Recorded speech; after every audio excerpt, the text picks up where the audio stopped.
പ്രധാനമന്ത്രിക്കെതിരെ പോസ്റ്റിട്ട് വ്യാപകമായ വ്യാജ പ്രചരണം നടത്തുന്നവർക്കെതിരെ നടപടി തുടങ്ങിയിരിക്കുകയാണ് ദില്ലി പോലീസ്. ഇത് സംബന്ധിച്ച് നോട്ടീസ് സോഷ്യൽ മീഡിയകൾക്ക് നൽകി കഴിഞ്ഞിരിക്കുന്നു. ഇത്തരം പോസ്റ്റുകൾ നീക്കം ചെയ്യാനുള്ള നോട്ടീസ് നൽകി കഴിഞ്ഞിരിക്കുന്നു. അതിന്റെ നടപടികളിലേക്ക് അതിവേഗം ദില്ലി പോലീസ് നീങ്ങുന്നു എന്നുള്ളതാണ് ഇപ്പോൾ പുറത്തുവരുന്ന വിവരം. സോഷ്യൽ മീഡിയയ്ക്ക് വേണ്ടി ഒരു പ്രത്യേക വിങ് ദില്ലി പോലീസിന് നേരത്തെ മുതൽ തന്നെ ഉണ്ടായിരുന്നു ഈ ഇത്തരം എലിമെന്റ്സുകളെ കണ്ടെത്തുന്നത്. ഇതിൽ പലതും പാകിസ്ഥാൻ ഹാൻഡിലിൽ നിന്ന് വരുന്ന പോസ്റ്റുകൾ ട്രാൻസ്ലേറ്റ് ചെയ്ത് മലയാളമടക്കമുള്ള മാധ്യമങ്ങളിലാണ് പലവരും പ്രചരിപ്പിച്ചിരുന്നത്.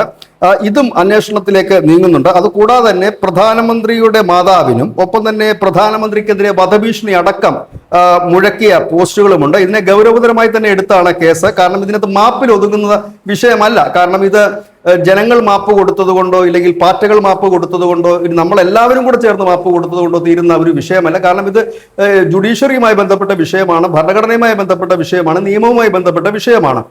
തങ്ങൾക്ക് നിയമം അറിയില്ലായിരുന്നു, താനൊരു അബദ്ധം പറഞ്ഞുപോയി എന്ന് പറഞ്ഞുകൊണ്ട് തടി ഊരുക പ്രയാസകരമാണ്.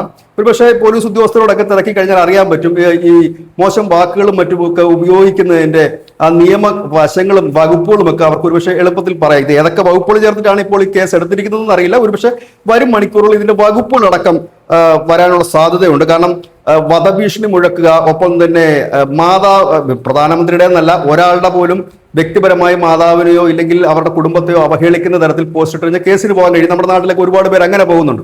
അവിടെയാണ് ഇന്ത്യൻ പ്രധാനമന്ത്രിക്ക് നേരെ വധഭീഷണി അടക്കം മുഴക്കിക്കൊണ്ട് ചിലർ രംഗത്തെത്തുന്നത്.